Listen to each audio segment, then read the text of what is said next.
أعوذ بالله من الشيطان الرجيم. بسم الله الرحمن الرحيم. الحمد لله الذي أول بلا أول كان قبله والآخر بلا آخر يكون بعده الذي قصرت عن رؤيته أبصار الناظرين وعجزت عن نعته أوهام الواصفين، والصلاة والسلام على أكرم الأكرمين، والصلاة والسلام على أشرف الأنبياء والمرسلين، حبيب إله العالمين، العبد المرتضى والنبي المجتبى والرسول المصطفى، سيدنا ونبينا وشفيع ذنوبنا وطبيب نفوسنا ومولانا أبي القاسم محمد.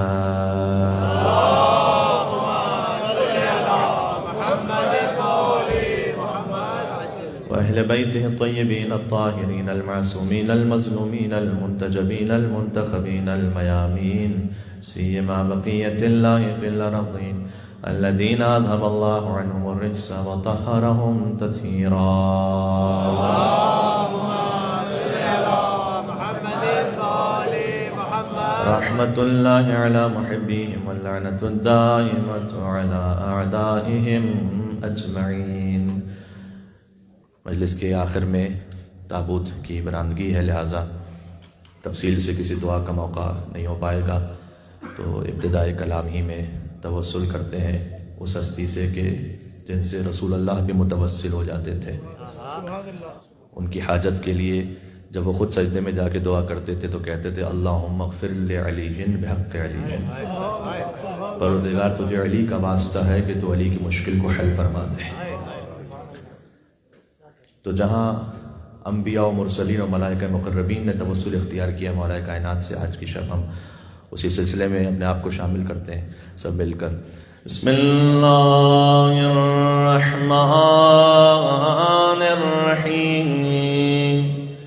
یا ابا الحسن یا امیر المؤمنین یا علی ابن ابی طالب یا حجت اللہ علی خلقہ یا سیدنا و مولانا انا توجہنا واستشفعنا وتوسلنا بك إلى الله وقدمناك بين يدي حاجاتنا يا وجيها عند الله اشفع ما شاء یا وجیہا عند اللہ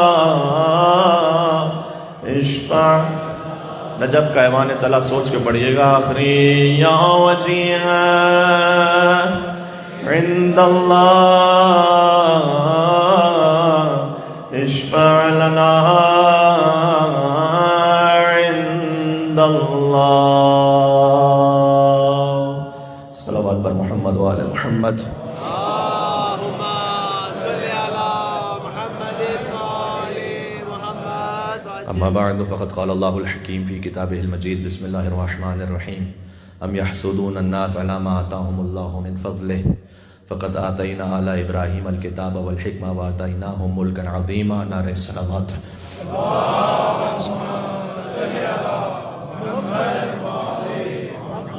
مولا علی علیہ السلام کی خوشنودی کی خاطر ایک اور مل کے بلند تر صلوات بھیجیے گا.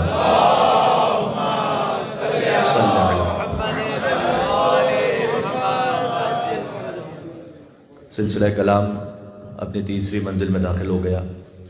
آج کی شب اور کل کا دن وہ ہے کہ جس کے لیے ایک کرسچن شاعر نے یہ کہا کہ آج علی دنیا سے رخصت نہیں ہو رہے، عدالت اٹھ رہی ہے دنیا سے. ابن عباس نے کہا هذا اليوم نقص العلم والفقه من ارض المدینہ. آج کا دن فقہ اور علم سرزمین مدینہ سے یعنی حجاز سے اٹھ گیا۔ علی عالم نہیں، علی عین علم ہے۔ تو آج علم اٹھ گیا، آج فقہ ختم ہو گئی۔ جو کچھ تھا علی ابن ابی طالب کے پاس، بس ابو علی کی اولاد میں ہمارا عقیدہ تو ہے منتقل ہوا، لیکن جو ان کی معصوم اولادیں ہیں، لیکن جو حیثیت اور مقام مولا کائنات کو تاریخ اسلام میں حاصل ہے، اس اعتبار سے ابن عباس نے کہا کہ اب علم ختم ہو گیا، اب فقاہت ختم ہو گئی۔ ہمارا موضوع یہ رہا کہ دو طرح کے معاملات کی وجہ سے لوگ حسد کرتے رہے مولا علی سے، ایک ان کے فضائل کی وجہ سے اور ایک ان کی ذوالفقار کی وجہ سے۔ جبکہ رسول اللہ ہاتھ اٹھا کر دعا مانگتے تھے کہ پروردگار تو لوگوں کے دلوں میں علی ابن ابی طالب کی محبت ایجاد فرما۔ یہ تاریخ میں لکھا ہوا ہے کہ رسول اللہ دعا مانگا کرتے تھے اللہ سبحانہ و تعالیٰ سے کہ پروردگار ان کے دلوں کو موڑ دے علی ابن ابی طالب کی طرف، مائل کر دے ان کے دلوں کو مولا علی کی طرف۔ اور جب رسول اللہ یہ دعا مانگتے تھے تو سورہ مریم کی ایک آیت بھی نازل ہوئی، آیت نمبر 96 نازل ہوئی کہ ان الذین آمنوا وعملوا الصالحات سیجعل لہم الرحمن ودا، کہ جو ایمان رکھتے ہیں اور عمل صالح کو انجام دیتے ہیں، یہ جو آپ دعا مانگ رہے ہیں سیجعل بہت جلد ہی لہم الرحمن ودا، اللہ سبحانہ و تعالیٰ رحمان ان کے دلوں میں مودت پیدا کر دے گا۔ یہ ودا اسی مودت کے لفظ سے، لیکن دو شرطیں ہیں، ایمان بھی رکھو، عمل صالح بھی رکھو، تب جا کر علی کی محبت نصیب ہوگی، ہر ایک کو نصیب نہیں ہو سکتی۔ اور پھر حدیث میں یہ بھی آیا کہ ان امرنا صعب مستصعب، ہمارا جو امر ولایت ہے وہ مشکل ہے، اور مستصعب مشکل سے ہاتھ آتا ہے۔ اس کا ترجمہ یوں بھی ہے کہ ہمارے فضائل سخت بھی ہیں، مشکل سے سمجھ میں آتے ہیں۔ ان امرنا صعب مستصعب، ہر ایک اس کا تحمل نہیں کر سکتا، لا یتحملہ، اس کو تحمل نہیں کیا جا سکتا۔ بعض جگہوں پر ہے کہ لا یقر بامرنا، ہمارے امر کا اقرار نہیں کر سکتا کوئی مگر یہ کہ نبی مرسل او ملک مقرب او عبد مؤمن امتحن اللہ قلبہ للایمان۔ یہ میں حدیث سنا رہا ہوں آپ کو، ایک مل کے صلوات بھیجیں یہاں سے وہاں تک، محمد و آل محمد پر، اللہم صلی علی محمد و آل محمد۔ ہمارے امر کو تحمل وہ کر سکتا ہے جو نبی مرسل ہو یا ملک مقرب ہو یا ایک ایسا مومن ہو، عبد مومن، کہ جس کے دل کا اللہ نے امتحان لے لیا اور وہ اس امتحان میں کامیاب ہو چکا ہو۔ ایسی کثرت سے احادیث ہیں، ایک نہیں ہے، کثرت سے احادیث ہیں کہ ہر ایک تک وہ امر پہنچتا نہیں ہے۔ تو بہرحال حضور علیہ السلام نے بار بار دعا فرمائی اس خاطر، اور میں نے کل آپ کی خدمت میں عرض کیا تھا کہ جب فتح مکہ تک بات پہنچی تو دیکھیں معاملات اب بہت زیادہ مکس بھی ہو چکے تھے، اس لیے کہ دو لوگ تھے کہ جو علی بن ابی طالب علیہ السلام سے حسد رکھتے تھے، دو طرح کے لوگ، ایک تھے مکہ والے، ایک تھے مدینہ والے۔ دونوں کی وجوہات بھی قدرے مختلف تھیں، البتہ یہ کہ مدینہ والے اور مکہ والے، ان کا بیک گراؤنڈ جو تھا وہ ایک ہی تھا، ان کا کلچر ایک ہے، ان کی زبان ایک ہے، ان کے قبیلے ایک ہیں، ان کا اٹھنا بیٹھنا ایک ہے، لیکن ایک درمیان میں مذہبی دیوار حائل ہو گئی تھی، کیونکہ مکہ میں کفار رہتے تھے، مدینہ میں مسلمان رہتے تھے، تو ان کا آپس میں ملنا جلنا برہا نہیں تھا، چونکہ مکہ والے مدینہ کی طرف نہیں جاتے تھے، مدینہ والے مکہ کی طرف نہیں جاتے تھے، لیکن وہاں پر کافر ہیں، یہاں پر مسلمان ہیں۔ فتح مکہ کے بعد کیا ہوا؟ فتح مکہ کے بعد وہ جو دیوار تھی وہ ختم ہو گئی، اب ان کا اٹھنا بیٹھنا شروع ہو گیا، اب ان کی محفلیں پھر سے شروع ہو گئیں۔ تو اب میں نے عرض کیا نا کہ زبان وہی، کلچر وہی، خاندان وہی، اٹھنا بیٹھنا وہی، تو اب آپس میں بات چیت ہوتی ہے، اور جب آپس میں بات چیت ہوتی ہے تو یہاں پر بھی بظاہر مسلمان بن گئے ہیں اب، اور وہ بھی کچھ لوگ ہیں کہ جو رسول اللہ کے ساتھ مدینہ میں پہلے سے ہیں۔ تو اب ان کی محفلوں کا موضوع کیا ہے؟ ان کی محفلوں کا موضوع ہے کہ جب کوئی گپ شپ ہوتی ہے، جب کوئی محفل ہوتی ہے، تو ان کا جو کامن اینیمی ہے وہ علی ابن ابی طالب ہے۔ کیوں؟ اس لیے کہ مکہ والے جب بات کرتے ہیں تو کہتے ہیں کہ ہم کیا بتائیں، ہمارے ماموں کو مارا علی نے، کوئی کہتا ہے ہمارے چچا کو مارا، کوئی کہتا ہے ہمارے بھائی کو مارا، کوئی کہتا ہے کہ ہمارے پڑوسی کو مارا، کوئی کہتا ہے ہمارے خاندان والے کو مارا۔ تو مکہ والے اس طرح سے شکوہ کرتے ہیں علی کا، اور جب مدینہ والے جو بظاہر رسول اللہ کے ساتھ ہوتے تھے وہ بھی جب باتوں کو سنتے تو وہ کہتے یہی ہیں سامنے سے کہ بھائی کیا بتائیں، جو کل ایمان تھا وہ علی بن گئے، خیبر میں علم علی کو مل گیا، انا مدینۃ العلم علی بابها، رسول اللہ نے علی کو، میں وہ مشہور حدیث سنا رہا ہوں جو شیعہ سنی متفق علیہ حدیث، تاکہ کسی کو کوئی کنٹروورسی نہ کریٹ ہو، یہاں پر ڈاؤٹ نہ رہے۔ تو اب کیا کیا جائے کہ یہ ساری فضیلتیں تو علی لے گئے، تو اب آپس میں ان کے درمیان ایک مشترکہ معاملہ یہ ہے کہ سارے فضائل مدینہ والے سمجھ رہے ہیں کہ علی لے گئے، اور مکہ والے سمجھ رہے ہیں کہ ہمارے جتنے بھی آبا و اجداد آس پاس کے پہلوان سرما تھے سب کو علی نے مارا۔ تو آپس میں اب یہ معاملہ جو ہے اس طرح سے اور زیادہ ہیٹ اپ ہو رہا ہے، اور اس کی دلیل یہ ہے کہ اتنا زیادہ یہ ہیٹ اپ ہو چکا ہے معاملہ، میں آپ سے کہہ رہا ہوں، دیکھیں بڑی سامنے کی بات ہوتی ہے کہ اگر کلاس میں 10 لوگ ہیں، بچے ہیں، اور اس میں سے ایک بچہ جو ہے ٹاپ پوزیشن پر ہے اور ہمیشہ ہی وہ ٹاپ پر آتا ہے، تو ایک دو تو شاید کوئی نیک دل بچے ہوں گے کہ جو اس کے لیے احترام کے قائل ہوں گے، لیکن باقی 8-10 جو ہے نا اس کے جلنے والے ہوں گے کہ بھائی اسی کا نام کیوں آتا ہے، اسی کی تصویر کیوں آتی ہے. ایسے ہی ہوگا یا نہیں؟ تو اتنا آسان نہیں ہے اس کو سہنا، اس کو تحمل کرنا. تو اب معاملہ ان کے ساتھ یہی ہو گیا، اور اتنا زیادہ یہ اندر اندر معاملہ بند رہا ہے اور ابل رہا ہے، یوں کہوں کہ تقریباً سب کو اندازہ ہے کہ رسول اللہ اپنے بعد کیا اعلان کرنے والے ہیں، اور پوری کوشش ان کی ہے کہ کسی طریقے سے اعلان روکا جائے، یہ اعلان نہ ہونے دیا جائے. یہ غدیر کا معاملہ اتنا آسان نہ سمجھے، اس پر قرآن کی سند موجود ہے. یا ایھا الرسول بلغ ما انزل الیک من ربک فإن لم تفعل فما بلغت رسالته واللہ یعصمک من الناس. دیکھیں سرکاری طور پر خطرے کو ایکسپٹ کیا جانا معمولاً نہیں ہوتا ہے، یوزولی آفیشلی کسی خطرے کو ایکسپٹ نہیں کیا جاتا ہے کہ جناب زواجر الشیرہ میں خطرہ ہے، لیکن اس کو اس انداز سے ایکسپٹ نہیں کیا گیا، یعنی اس کو انڈورس نہیں کیا گیا. حالانکہ زواجر الشیرہ میں خطرہ ہے اس لیے کہ رسول اللہ وہاں پر اعلان کر رہے ہیں، اس میں کوئی بھی نہیں ہے سوائے مثلا مولا علی کا، اور کوئی بھی حمایت کرنے والا نہیں. بات واضح ہو رہی ہے؟ تو دعوت الشیرہ میں خطرہ ہے، لیکن اس وقت یہ آیت نہیں آئی ہے. ہجرت کے موقع پہ خطرہ، اس وقت آیت نہیں آئی ہے. یہ بدر پہ خطرہ ہے، احد میں خطرہ ہے، خندق میں خطرہ ہے، خیبر، ہر جگہ خطرہ ہے، لیکن یہ آیت نہیں آ رہی ہے وہاں پر، اس لیے کہ وہاں پر بچانے والا علی ہے. اب علی ابن ابی طالب کی ولایت پر معاملہ ہے، تو اب بچانے والا خدا ہے.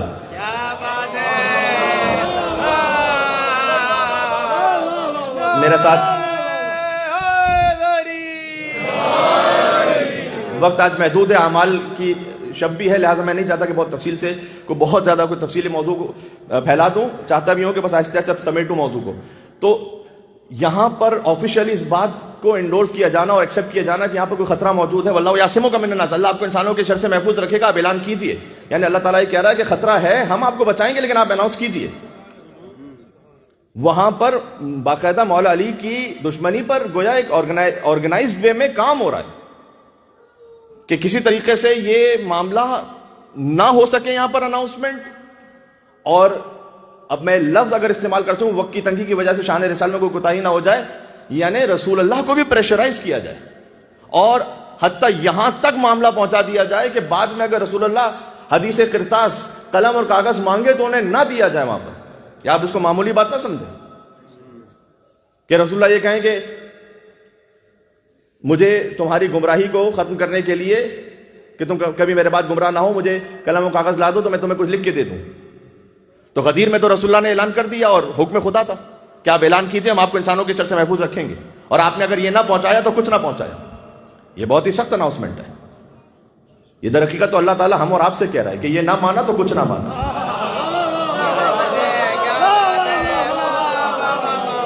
اور ہم جیسے خطبہ سے بھی کہہ رہا ہے کہ یہ نہ پڑھا تو کچھ نہ پڑھا، اور آپ سے بھی کہہ رہا ہے کہ یہ نہ سنا تو کچھ نہ سنا.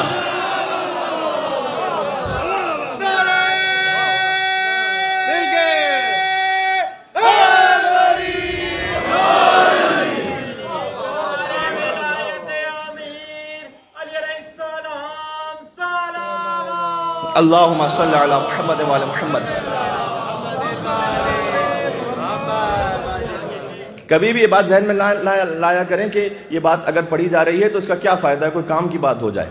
دیکھیں آپ جس کو کام کی بات سمجھ رہے ہیں نا، وہ ساری کام کی باتیں اگر علی کو مائنس کر دیں تو بیکار کی باتیں.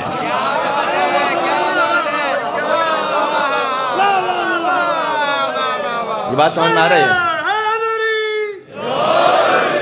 آپ کسے کام کی بات سمجھتے ہیں؟ حضور نے فرمایا کہ اگر کوئی قائم اللیل ہو، صائم النہار ہو، یعنی راتوں میں عبادت کرنے والا ہو اور دن میں روزہ رکھنے والا ہو، اور کوہ احد کے برابر سونا اور چاندی زکوٰۃ میں دینے والا ہو، اور صفا اور مروہ کے درمیان صحیح کرنے والا ہو، اور جہاد کرنے والا ہو، یہ ساری کام کی باتیں ہیں نا. علی کو مائنس کر دیجئے، سب بیکار کی باتیں ہیں. کون منہ جہنم میں گر جائے گا. تو اس لیے کچھ بھی تھا، رسول اللہ نے یہ اعلان فرمایا غدیر میں کہ آپ نے اگر یہ نہ کیا تو کچھ بھی نہ کیا، اور یہ اللہ کا ارادہ تھا کہ یہ پورا ہو کر رہے. یاد رکھیے گا یہ، کیونکہ انسانوں کی ہدایت بعد میں منحصر ہے اس بات پر. اللہ سبحانہ و تعالیٰ کا ارادہ ہے کہ یہ ہو کر رہے گا. پورا ہوا خدا کا ارادہ غدیر میں، مولائیوں کو مل گیا مولا غدیر میں، اترا ہوا ہے شیخ کا چہرہ غدیر میں، اور نقلی نے دیکھا اصلی خلیفہ غدیر میں۔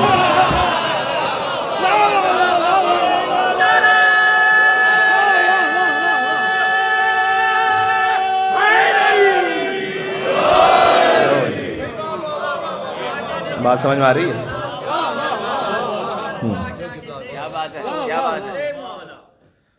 کس کس کے خواب تھے کہ جو مٹی میں مل گئے، نکلا ہے حسرتوں کا جنازہ۔ تو رسول اللہ نے وہ اعلان تو کیا، اب وہ جب اعلان ہو چکا ہے اس کے بعد بھی جرأتیں آپ دیکھیے، اس کو بڑا سیریسلی دیکھیے گا کہ یہ کوئی معمولی بات نہیں ہے کہ کوئی رسول اللہ وہاں سامنے قلم و کاغذ مانگے اور سامنے سے کوئی اتنی بڑی بات تہمت کے طور پر کہے اور ایسا لفظ استعمال کرے کہ جو میں ممبر سے بیان کرتے ہوئے بھی تو گھبراتا ہوں تھوڑا سا۔ اور کیا یہ بخاری میں نہیں لکھا ہوا کہ میں کہیں اور سے پڑھ رہا ہوں؟ اور جس نے بھی کہا وہ پتہ ہے کتاب میں اور تاریخ میں موجود ہے، لیکن میں یہ کہہ رہا ہوں کہ جو باقی لوگ ہیں، اب یہاں پر خطاب ہو رہا ہے مجلس میں، کوئی ایک اٹھ کر کوئی بدتمیزی کر دے مجھ سے تو آپ کیا رہنے دیں گے اسے؟ یہاں آپ کہیں گے ذرا سائڈ پہ آئیے، آپ نکلے باہر، ہم دیکھتے ہیں آپ سے بات کرتے ہیں۔ وہاں کائنات کے رسول کہہ رہے ہیں کہ مجھے قلم و کاغذ دو، سامنے سے کہہ رہے ہیں کہ آپ ہذیان بکرے، آپ کو پتہ نہیں آپ کیا کہہ رہے ہیں، اور کوئی سامنے سے ہے نہیں کہنے والا وہاں پر۔ ابھی میں بتاتا ہوں کہ علی بن ابی طالب نے کیوں نہیں کہا، لیکن کوئی اور نہیں ہے کیا کہنے والا کہ تمہاری جرأت کیسے کہ تم رسول اللہ کے لیے کیا بات کرے ہو؟ اس کا مطلب یہ ہے کہ آرگنائزیشن بغض علی کی، یہ جو پارٹی ہے وہ اتنی اسٹرانگ ہو چکی ہے کہ اطراف میں آس پاس اسی قسم کے لوگ ہیں۔ آپ سوچئے رسول اللہ کس پوزیشن سے گزر رہے ہیں۔ تو غدیر کا معاملہ بھی اتنا سخت ہے۔ اچھا، غدیر کے معاملے میں اللہ تعالیٰ کہہ رہا ہے کہ آپ اعلان کیجئے ہم آپ کو بچائیں گے، جبکہ وہاں پر سارے 3 سٹارز موجود ہیں، سارے مسلمان ہیں، سارے صحابی ہیں، سارے حاجی ہیں، وہ سارے 3 سٹارز وہاں موجود ہیں، لیکن اس کے باوجود بھی کہہ رہے ہیں کہ خطرہ ہے۔ اللہ تعالیٰ کہہ رہے ہیں خطرہ ہے یہاں پر، تو آپ اعلان کیجئے۔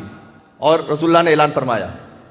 بعد میں حضور کہہ رہے ہیں کہ مجھے لکھنے کے لیے 2 قلم کاغذ نہیں دیا گیا۔ اچھا، مولا علی علیہ السلام نے کیوں نہیں قلم کاغذ لا کر دے دیا؟ یقین فرمائیے اگر علی ابن ابی طالب بھی کام کر دیتے تو علی بھی قتل ہوتے اور رسول اللہ بھی قتل ہوتے۔ معمولی بات نہیں ہے۔ اور پھر ایک بات اور یہ کہ جب آپ سامنے کسی شخص پر نعوذ باللہ من ذالک اس کی دماغی کیفیت پر شک کا اظہار کر دیں تو بعد میں اگر وہ کچھ لکھ کے بھی دے دے تو اس کی کیا اتھینٹسٹی رہ جاتی ہے؟ اب سوچیں کتنا بڑا دشمن نے حربہ استعمال کیا کہ بھئی یہ تو ابھی اپنے سینسس میں نہیں ہے، یہ تو بہت زیادہ بخار میں مبتلا اپنے سینسس میں ہے نہیں، تو نعوذ باللہ من ذالک ہذیان بکرے ان کو پتہ ہی نہیں کہ یہ کیا کہہ رہے ہیں۔ اگر پتہ نہیں کیا کہہ رہے ہیں تو لکھ کے بھی دے دیں تو بعد میں کیا ہوگا؟ تو ہذیان میں لکھ دیا تھا، تو اس تحریر کی پھر حیثیت کیا رہ جائے گی؟ آپ دشمن کا حربہ دیکھیں۔ اور پھر رسول اللہ نے تیسرا کام یہ کیا کہ اسامہ کے لشکر کو تیار کیا، کہ اسامہ کا لشکر، چونکہ رسول اللہ جانتے تھے کہ سارے جو فتنہ پرست ہیں نا ان سب کو بھیج دو مدینہ سے باہر۔ اب ویسے تو 1 گھنٹے کی تقریر ہوتی ہے، میں ویسے سوا گھنٹے آپ سے خطاب کر رہا ہوں، لیکن سوا گھنٹے کی تقریروں میں بہت ساری باتیں نہیں آ سکتی ہیں۔ اب یہاں پہ کوئی کسی کو ایکسکیوز نہیں ہے کہ مجھے پڑھنا نہیں آتا، مجھے لکھنا نہیں آتا، میرے پاس ریسورسز نہیں ہے۔ آپ کے پاس کتابیں بھی ہو سکتی ہیں، PDF پر آن لائن بھی ہو سکتی ہیں، انگلش میں، اردو میں، سب جگہ ہر طرح کا مواد موجود ہے۔ آپ کو خود جا کے بھی کچھ چیزیں دیکھنی چاہیے۔ یہ تو میں فقط بچوں کے لیے کچھ چیزیں ان کے ذہن میں ابھار رہا ہوں اور آمادہ کر رہا ہوں کہ آپ ہر کس و ناقص سے دین نہ لینے بیٹھ جائیں۔ بات واضح ہو رہی ہے؟ وہ کل بریانی والی مثال دی تھی جو بڑی پاپولر ہوئی، تو آج اسی مثال کو آگے بڑھاتا ہوں۔ بھائی اعلان ہوا کہ مجلس کے بعد بڑی بہترین پھر بریانی ہے۔ لوگ کہیں گے کہ مولانا صاحب بس روز وعدے پہ ڈرکھا دیا، عجب کیا، غضب کیا جو تیرے وعدے بے اعتبار کیا۔ لیکن اب آپ سب تیار ہیں کہ مولانا جلدی مجلس ختم کریں، یہ بات ختم ہو تو ہم جا کے جو ہے وہ تھوڑا سا نیاز سیر کریں، ہم جا کے اس میں دسترخوان پہ بیٹھیں اور نیاز کھائیں۔ تو اچانک درمیان میں کسی نے خبر دی کہ وہ جو بریانی تھی نا اس میں کسی نے پوٹیشیم سائنائڈ پلا دی ہے۔ اب آپ جا کے کھا لیجیے، آئیں گے؟ نہیں، جان کا خطرہ ہے۔ یہ جو اسلام تھا نا بڑا خوبصورت، جو رسول اللہ نے اللہ کی شریعت کے مطابق ہمیں دیا تھا، اس پر آپ ہم سے اصرار کرتے ہیں کہ یہ والا اسلام لیجیے جو آپ چاہتے ہیں، ہم وہ کیوں نہیں لیتے وہاں سے؟ اس لیے کہ اس میں بغض علی کا پوٹیشیم سائنائڈ ملایا ہوا ہے۔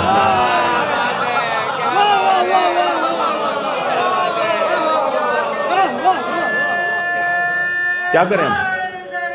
یا علی ہے تو بہت اچھا اسلام، لیکن اس میں آپ نے بیچ میں زہر ملایا ہوا ہے بغض علی کا. تو جو بنی امیہ والا جو اسلام ہے نا، وہ اسلام نہیں ہے، وہ کفر پر اسلام کی پالش ہے. وہ کفر پر اسلام کی پالش لگا کے آپ کو دی گئی ہے. تو اس لیے ہم ہر ایک کس و ناقص سے اسلام نہیں لے سکتے. اب رسول اللہ کہہ رہے ہیں اسامہ کے لشکر کے ساتھ جاؤ.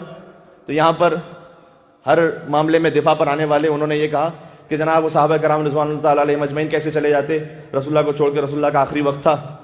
تو آپ خود سوچئے گا کہ اگر ایک باپ جو ہے وہ مر رہا ہو اور اس کا بیٹا ہو، یہ ہوتا بھی ہے کہ بھائی فرض کیجئے کہ باپ کراچی میں ہے، لاہور میں ہے، حیدرآباد میں، لکھنؤ میں ہے، اور فرض کی طبیعت خراب ہے اور بیٹا وہاں پر گیا ہوا اور لگ رہا ہے کہ بس یہ آخری سانسیں ہیں.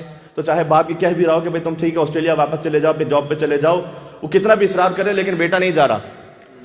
کیوں نہیں جا رہا؟ اس لیے کہ ایسا نہ ہو کہ حسرت ہی رہ جائے کہ باپ کے جنازے میں شریک نہ ہو سکوں، فرض کیجیے اگر 1-2 دن میں انتقال ہو جائے. تو اگر اسامہ کا لشکر اسی خاطر ہے رکا ہوا مدینہ کے باہر، 10,000 کا لشکر ہے کہ بھائی پتہ نہیں ہم چلے جائیں رسول اللہ کے پیچھے انتقال ہو جائے تو رسول اللہ کے جنازے میں شریک نہ ہو سکے، تو ہونا کیا چاہیے تھا؟ جہاں رسول اللہ کے وصال کی خبر آئے تو پورا مدینہ ٹوٹ جانا چاہیے تھا رسول اللہ کے جنازے پر. مدینہ میں تو دل دھرنے کی جگہ نہیں ہونی چاہیے تھی کہ وہاں پہ سب رسول اللہ کے جنازے، پورا جو اسامہ کا لشکر 10,000 کا وہ آگے رسول اللہ کے غسل و کفن میں، وہ سب آگے رسول اللہ کے جنازے میں.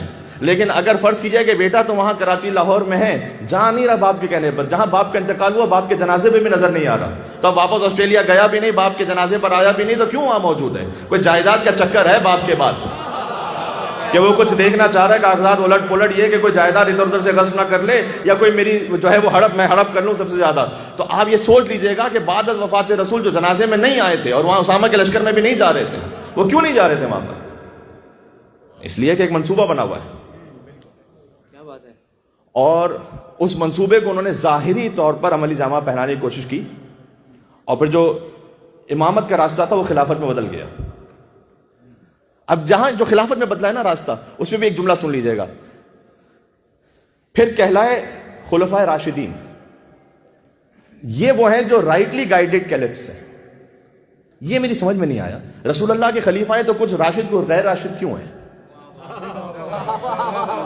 بھائی مثال ہے، یعنی ایسا ہو کہ اگر میں آپ کے گھر آیا اور نماز کا وقت ہوا، تو ہم نے کہا نماز پڑھنی ہے، آپ نے کہا کہ مولوی صاحب نہ ادھر نہیں، یہ ایک نماز کا مخصوص ہم نے حجرہ رکھا ہوا ہے، وہاں یہ نماز پڑھنے کے، وہ پاک صاف بالکل ہے، اطمینان ہے وہاں پر. تو ہم چلے گئے وہاں پر نماز پڑھنے کے لیے. یہ بات تو ٹھیک ہے، سمجھ میں آتی ہے. لیکن اگر آپ نے مسجد بنوائی ہے اور میں مسجد میں آیا ہوں اور ہم نے بعد میں یہ کہا کہ جناب ہم 2 رکعت تحیت مسجد کی نماز تو پڑھ لیں، نماز پڑھنے کا نہیں مولوی صاحب یہ نہیں، یہ مسجد کی پاک جگہ یہاں پر ہے. ہم کہیں یار مسجد میں بھی کوئی پاک ناپاک ہوتا ہے کیا؟ یار انبیاء میں تو راشد غیر راشد ہوتے نہیں ہیں، خلیفاؤں میں راشد غیر راشد کہاں سے آ گئے؟ یہ بات سمجھ میں آ رہی ہے؟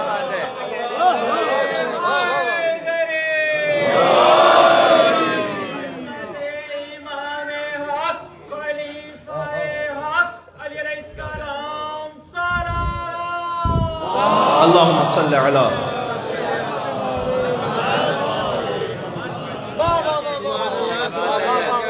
یہ کیا بات ہے کہ کوئی راشد ہے کوئی غیر راشد ہے؟ بھائی اگر رسول اللہ کے خلیفہ ہیں تو سارے راشد ہونے چاہیے. یہاں آئیے سلسلہ، حضور نے جن خلفاء کا اعلان کیا، اولہم علی آخرہم مہدی. اور ابھی میڈیا پر آف ایئر البتہ ایک معزز اہل سنت عالم دین سے بات ہو رہی تھی. میں ان کی قدر کرتا ہوں اس لیے کہ وہ جتنا ہم نے انہیں پایا حق کو قبول کرتے ہوئے بات کرتے ہیں ماشاءاللہ. اس وقت میں نام نہیں لوں گا بعض مسئلے تو ویسے کیونکہ میں نے ان سے اجازت نہیں لی ہے، لیکن بہرحال میں بات آپ کو سناؤں تو حتیٰ ان سے جب جنگ صفین کے معاملے پہ بات ہوئی تو انہوں نے واضح طور پر کہا کہ ہم حق تو مولا علی کے ساتھ سمجھتے ہیں. تو جب حق مولا علی علیہ السلام کے ساتھ سمجھتے ہیں تو لیکن ہم حاکم شام کے بارے میں انہوں نے کہا سکوت اختیار کریں گے، اس لیے کہ صحابی رسول تھے، تو اب سکوت اختیار کریں گے، کچھ نہیں کہیں گے ان کے بارے میں. تو چونکہ ان کا اس حوالے سے احترام رہے گا کہ صحابی رسول ہیں. تو میں نے ان سے ایک بات گزارش کی کہ جو ان کے دل پر لگی اور وہ کچھ سوچنے پر مجبور ہوئے تو اللہ کرے اس کا ایک اچھا نتیجہ بھی نکلے. میں نے ان سے کہا کہ دیکھیں تمام صحابہ کرام رضوان اللہ تعالیٰ علیہ مجمعین کا احترام تو ہم بھی کرتے ہیں، لیکن ہم صحابی کی ڈیفینیشن کیا ہے وہ ہم سے پوچھ لیجئے پہلے. آپ نے جو ڈیفینیشن کی بھی ہے وہ یہ ہے کہ جو کل میں نے آپ کی خدمت میں عرض کیا کہ اگر کسی نے 1 گھنٹہ بھی رسول اللہ کو دیکھ لیا ہے تو صحابی رسول ہے. آپ جسے صحابی کی سند دینا چاہتے دیجیے، لیکن ایک اس میں شرط کا اضافہ کیجیے کہ صحابی وہ ہے کہ جس نے رسول اللہ کی ایمان کی حالت میں زیارت کی ہو، کہ وہ مومن اور سے زیارت کی ہو، اور بعد از وفات رسول کم از کم پنجتن سے نہ لڑا ہو.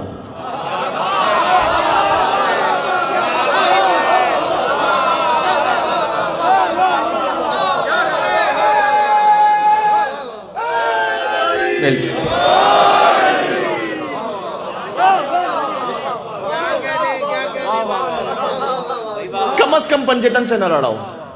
تو انہوں نے مجھ سے کہا کہ یہ آپ کیسے کہہ سکتے ہیں، یہ بات تو آپ کی اچھی لگ رہی ہے لیکن آپ کیسے کہہ سکتے ہیں؟ میں نے کہا آپ کیا ایمان سے بتائیے گا، آپ کیا یہ حدیث ہے یا نہیں کہ یا علی حرب کا حربی و سلم کا سلمی والایمان مخالط لحم کا ودم کا مخالط لحمی و دمی. اے علی آپ کی جنگ میری جنگ ہے.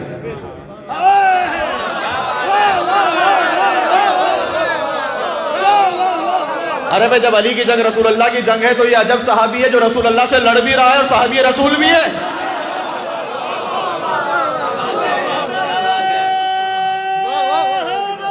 سمپل.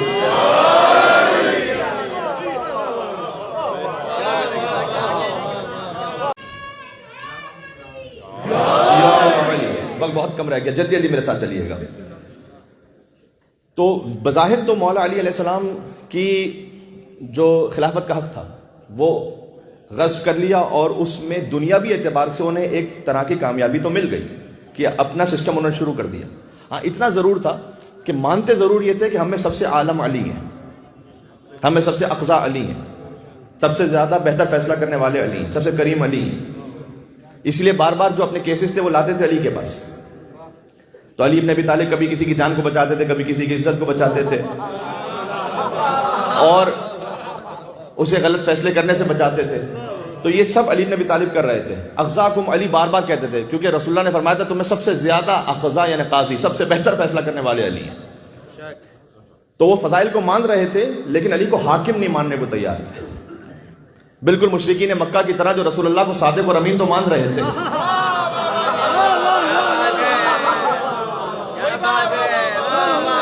لیکن رسول کو رسول ماننے کو تیار نہیں تھے. تو محمد کو رسول ماننا اور ہے، صادق اور امین ماننا اور ہے. علی کو سب سے بڑا عالم ماننا اور ہے، سب سے بڑا سخی ماننا اور ہے، سب سے بڑا کریم ماننا اور ہے، شجاع ماننا اور ہے، حاکم اور ولی ماننا اور ہے. بات واضح ہو رہی ہے؟ تو میں تو صرف اتنا کہوں گا جب سب سے بہتر فیصلہ کرنے والے علی ہیں، جس سے مجھے وہ عقل کا اندھا سمجھ نہیں آتا جسے غدیر کا مولا، قضاوت میں ہے پہلا سمجھ میں آتا ہے، خلافت میں ہے پہلا سمجھ نہیں آتا.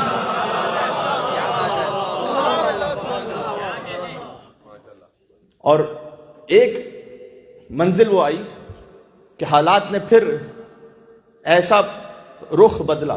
دیکھیں میں نے عرض کیا کہ وہ بنی امیہ کا خاندان کے جو رسول اللہ کے 23 برس کی تبلیغ میں 20 سال تک رسول اللہ کا دشمن رہا تھا، وہ رسول اللہ کے وصال کے 10 سال کے اندر اندر گورنری پر آ چکا تھا، اسلامی گورنری پر. تو شام کی گورنری ان کے پاس جا چکی تھی، اور یزید ابن ابی سفیان کے بعد معاویہ ابن ابی سفیان گورنر بنا، اور یہ سلسلہ بنی امیہ کے پاس جب حکومت پہنچی تو 100 سال تک جاری رہا، اور 100 سال تک 70,000 ممبروں سے علی ابن ابی طالب پر سب و شتم ہوتا رہا. اچھا یعنی جمعے کے خطبے، عید بقر کا خطبہ، بقرہ عید اور عید الفطر، کم از کم یہ 2 عیدوں کے خطبے اور ہر جمعے کے خطبے میں مولا علی علیہ السلام پر سب و شتم ہوتا تھا. اچھا جو سب و شتم کرنے والے تھے وہ جب خطبہ دینے والے تو وہ عالم تھے نا، انہی عالموں میں سے کوئی راوی بنا، کوئی محدث بنا، کوئی مفسر بنا. اب ان کا جو تفسیر کا پوائنٹ ہے یا ان کا جو حدیث کا پوائنٹ ہے اس کی بنیاد کس بات پر ہے؟ مولا علی سیاست پر ہے جو ہمارا موضوع ہے. اور معاملہ اس حد تک آگے بڑھ گیا کہ پھر یہ مولا علی پر کیا ظلم ہوا ہے کہ یہ طے کیا گیا اصولوں میں کہ جو علی کی مدح میں حدیثیں بیان کرے اس کی گواہی کو قبول نہ کرو. اور پھر کچھ اور نام لیے گا کہ ان کی گواہی پر اگر کوئی ان کی مدح میں کوئی حدیث بیان کرے تو اس کو انعام دو، اس کو اکرام دو، اس کو عہدے دو، اس کو عزت دو. تو سلسلہ یہ تو معجزہ ہے کہ آج تک مولا علی کا ذکر ہم تک پہنچ گیا. مولا علیہ السلام کا کوئی اور معجزہ آپ کے سامنے نہ ہو، لیکن یہ معجزہ ہی سب سے بڑا معجزہ ہے. علامہ ہلی سے جب پوچھا گیا کہ مولا علی کے بارے میں بیان کیجئے تو انہوں نے جواب دیا کہ میں کیا کہوں اس شخص کے بارے میں کہ دشمنوں نے جس کے فضائل حسد کی وجہ سے چھپائے اور دوستوں نے جس کے فضائل تقیہ کی وجہ سے چھپائے. لیکن آج بھی شرق اور غرب علی ابن ابی طالب کے فضائل سے پور ہے. بات ہو رہی ہے. تو لیکن ایک طرف حالات نے ایسا پلٹا یوں بھی کھایا کہ جو غیر متوقع تھا کہ جب مولا علی علیہ السلام کے پاس ظاہری خلافت آئی، جبکہ علی ابن ابی طالب اسے رد کر رہے تھے. کاش میرے پاس وقت ہوتا تھا میں سناتا کہ کیوں حالات ایسے بنے کہ جب بنی امیہ ہی کے خاندان میں سے تیسرے خلیفہ وہ جب خلافت پر آئے اور پھر جب انہوں نے خلافت کو جو طریقہ اختیار کیا اس میں اتنا زیادہ نیپوٹزم تھا اور اس میں اتنی زیادہ بندر باٹ تھی آپس میں کہ پھر حالات ایسے شدید ہو گئے کہ بصرہ سے لوگ ان کو قتل کرنے کے لائے، کوفہ سے لوگ ان کو قتل کرنے کے لائے، مدینہ والوں نے اپنا ریبیلن وہاں پر ہو چکا تھا. ان تمام تر حالات میں جو ان کو قتل کرنے کے اصل ذمہ دار تھے بعد میں وہی ان کا کرتا لے کر علی سے جنگ کرنے کے لیے خون عثمان کا قصاص لینے کے نعرے پہ کھڑے ہو گئے، جبکہ ان تمام حالات میں بھی امیر المومنین علی بن ابی طالب وہ بارہا کہتے رہے کہ یہ غلط پریسیڈنٹ سیٹ ہو رہا ہے کہ چاہے کوئی کیسا ہی خلیفہ ہو اس کو اس کے گھر میں گھس کر مارا جائے اور اس پہ پانی اور کھانا بند کیا جائے.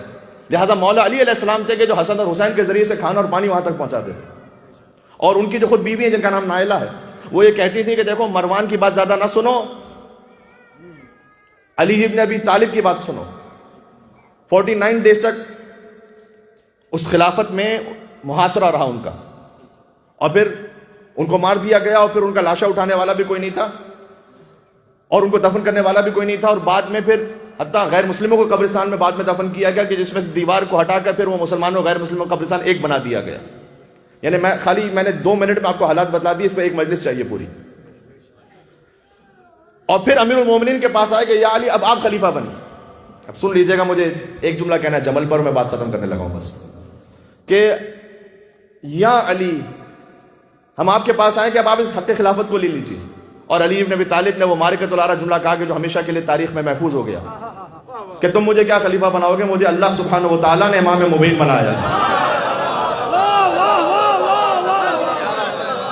تم کیا بناؤ گے مجھے، تم کیا مجھے خلیفہ بناؤ گے؟ تمہاری دی ہوئی خلافت کی حیثیت علی کے نگاہ میں بکری کی چینک سے زیادہ حقیر ہے.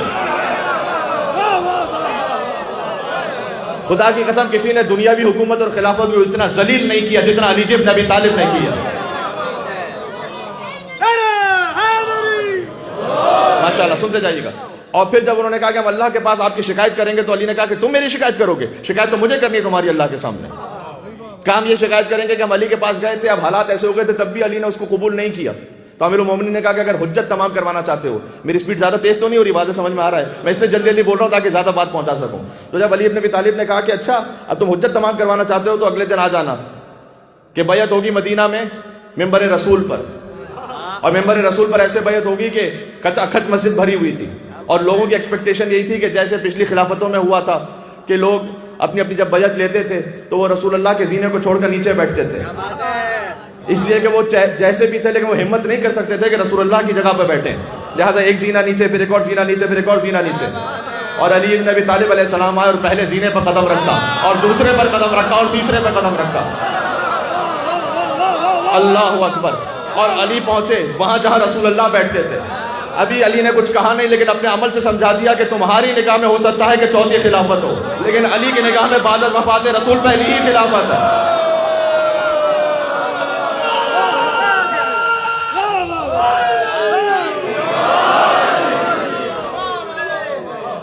تمہاری نگاہ میں ہو سکتا ہے تم مجھے چوتھی خلافت دے رہے ہو، میں یہ چوتھی خلافت نہیں لے رہا ہوں تم سے. میں آیا ہوں رسول اللہ کے بعد پہلی خلافت پر جو خلافت بلا فصل ہے. اور پھر مولا کائنات نے ایک وہ جملہ کہا کہ جو تاریخ میں ہمیشہ کے لیے امر ہو گیا. اتنی اچھی اور آسان عربی ہے کہ آپ بھی اس کا لطف محسوس کریں گے. مولا نے کہا الحمدللہ علی احسانہ قد رجع الحق علی مکانہ. حمد پروردگار کی اس کے احسان پر کہ آج حق اپنے مقام پر واپس آ گیا. اور پھر کسی نے اٹھ کر کہا یا علی آپ وہاں بیٹھ گئے جہاں رسول اللہ بیٹھتے تھے، یہ کیسے بیٹھ گئے؟ کہا مہاذ الاوار، ان لکڑی کے ٹکڑوں کی حیثیت کیا ہے؟ یہ قدم وہ ہیں جو دوش رسالت پر پہنچ کر بزرگ ہوتے ہیں.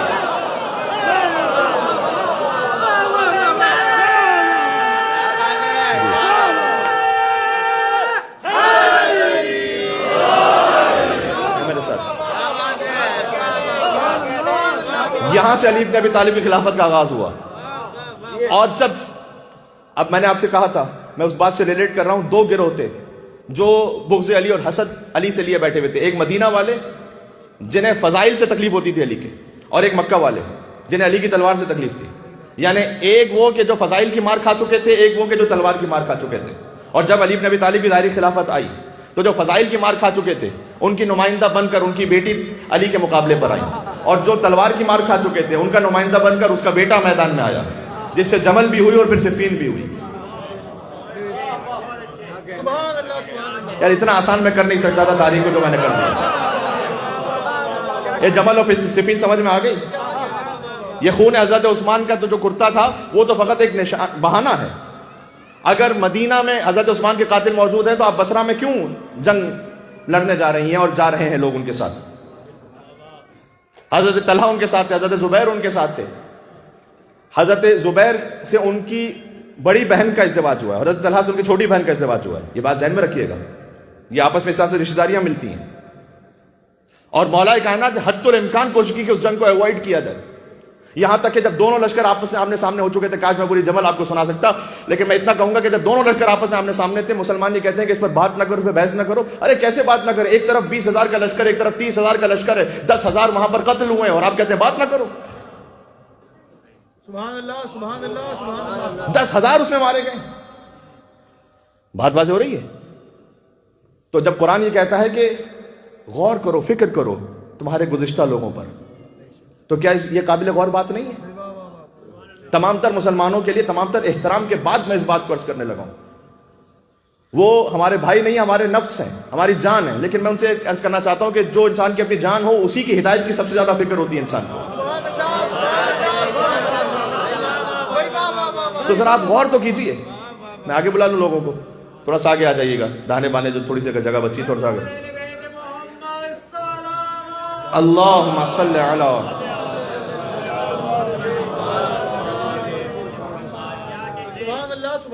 آخر میں مجھے اتحاد کے بارے میں بھی جملہ کہنا, اور یقیناً اتحاد بین المسلمین کے حوالے سے ایک بات کہوں گا میں, اور بڑی اہم بات ہے جو کہنا چاہتا ہوں, لیکن اس بات کو میں مکمل کر لوں.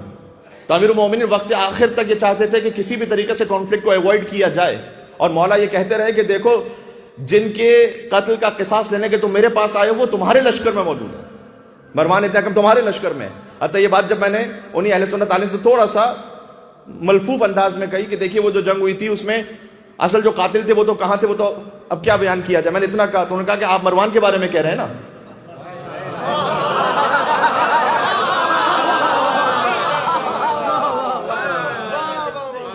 مروان کے بارے میں کہہ رہے ہیں نا. تو میں نے کہا جی الحمدللہ رب العالمین.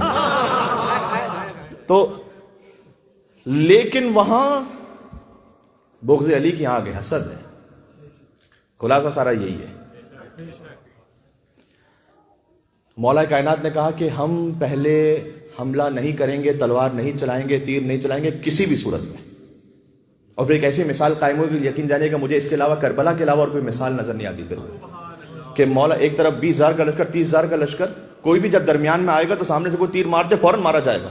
مولا نے کہا لیکن ہم پہلے تیر نہیں چلائیں گے. کون ہے ہمارے لشکر میں سے ایسا جو اس بات کے لیے تیار ہے کہ قرآن ہاتھ میں لے کے درمیان میں جائے اور کہے کہ آؤ قرآن سے بات کرتے ہیں. اور میں تمہیں بتلائی دے رہا ہوں کہ جیسے ہی تم قرآن کو لے کر درمیان میں پہنچو گے تو ہماری بات کو نہیں سنیں گے اور وہاں سے تیر برسائیں گے, تمہیں مار دیں گے. جیسے نہیں حسین ابن علی کے آگے حسین کے جان نثار کھڑے ہوئے تھے تاکہ اب عبداللہ الحسین علیہ السلام کی حفاظت ہو سکے. امیر المومنین کے حکم پر عبداللہ ابن مسلم چلے. بعض جگہوں پر مسلم ابن عبداللہ لکھا ہوا ہے, مولا علی کے ایک صحابی. انہوں نے کہا کہ میں جاؤں گا مولا.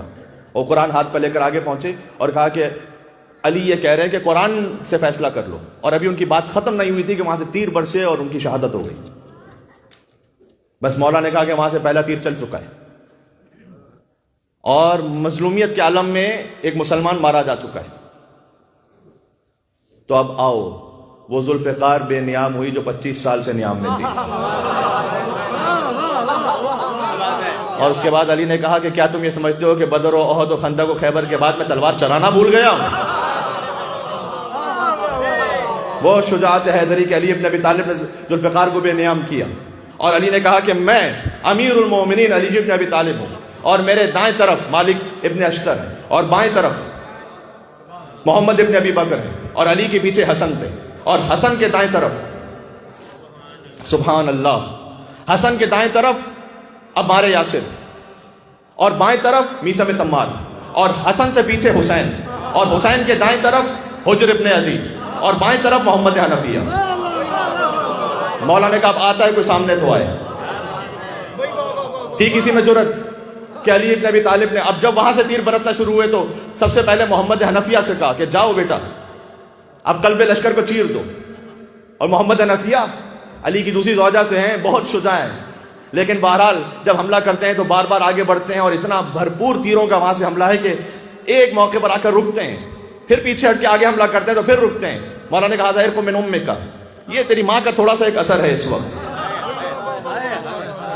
اب جو مولا کا جملہ ہے وہی میں پڑھوں گا۔ بہرحال علی جیسا شجاع ہے، لیکن کہا کہ یہ تھوڑا سا اثر ہے کہ جو تمہارے قدم اس وقت رک رہے ہیں۔ یا اللہ، پہلے کہا تھا تزول الجبال ولا تزل، اے محمد حنفیہ آخری صف پہ نگاہ رکھنا، پہاڑ ہٹ جائے تو اپنے مقام کو نہیں چھوڑنا، سبحان اللہ، اور لشکر کی اس کھنکھناہٹ سے روب میں نہ آ جانا۔ لیکن محمد حنفیہ آگے بڑھتے پیچھے ہٹتے ہیں، اور پھر اس کے بعد علی ابن ابی طالب نے اسے اشارہ کیا کہ جو کائنات میں علی کے بعد سب سے شجاع تھا۔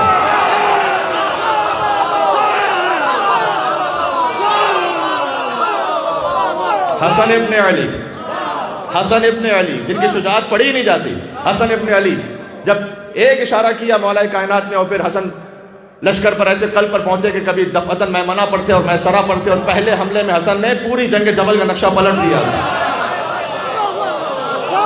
یہ وہی بغض حسن تھا کہ حسن کے جنازے پر تیر برس رہے تھے، یہ اسی بغض کا نتیجہ تھا جو جمل میں ہوا تھا۔ جمل فتح ہوئی ہے امام حسن کی تلوار کی وجہ سے، اور میں کہہ چکا ہوں جملہ وہاں پی ایس وی کے ایک مجلس میں، لیکن یہاں پر اجتماع کچھ اور ہے تو میں کہہ دوں یہاں پر کہ جیسے حسن مجتبیٰ، کیا کہوں میں، علی ابن ابی طالب ہماری جان قربان ہو، جیسے حسن مجتبیٰ فتح کر کے پہنچے پورے لشکر کو، تو ہر انسان یہ چاہتا ہے کہ جو میرے بیٹے نے کام کیا اس کا کریڈٹ مجھے مل جائے، بھائی یہ میرے حصے میں آئے، یہ کامیابی میرے نام سے لکھی جائے۔ لیکن محمد حنفیہ کے جب چہرے پر دیکھا کہ تھوڑا سا شرمندگی کے آثار ہیں کہ میں نے تو حملہ کیا تو میں وہ کام نہیں کر سکا جو پہلے حملے میں حسن نے کر دیا، تو مولا نے خود یہ کریڈٹ لیا ہی نہیں، یہ حسن کو، سبحان اللہ، فرمایا اے محمد حنفیہ، ایک باپ کے لیے جیسے ہوتا ہے تربیت اولاد کا اہم نقطہ ہے کہ آپس میں اس طرح سے کمپیریزن بھی نہیں کرنا چاہیے، کسی میں اللہ نے کوئی صلاحیت کسی میں کوئی صلاحیت۔ تو بہرحال امام حسن علیہ السلام کو تو خیر ایک معصوم عصمت کبریٰ کی منزل پر ہیں، تو محمد حنفیہ کے پاس جب ان کے چہرے پر تھوڑی سی شرمندگی کے آثار تھے کہ میں نے تو حملہ کیا ہے لیکن یہ حملہ کامیاب نہیں ہو سکا جیسے حسن کا حملہ کامیاب تھا، تو علی نے خود کریڈٹ لینے کے بجائے محمد حنفیہ کو تسلی دیتے ہوئے کہا کہ بیٹا آپ فکر نہ کریں، مقابلہ دو برابر کی ہستیوں کا ہوتا ہے، آپ اور حسن میں کوئی مقابلہ نہیں ہے، اور آپ اور حسن میں اس لیے مقابلہ نہیں ہے کہ تو میرا بیٹا ہے، حسن محمد مصطفیٰ کا بیٹا ہے۔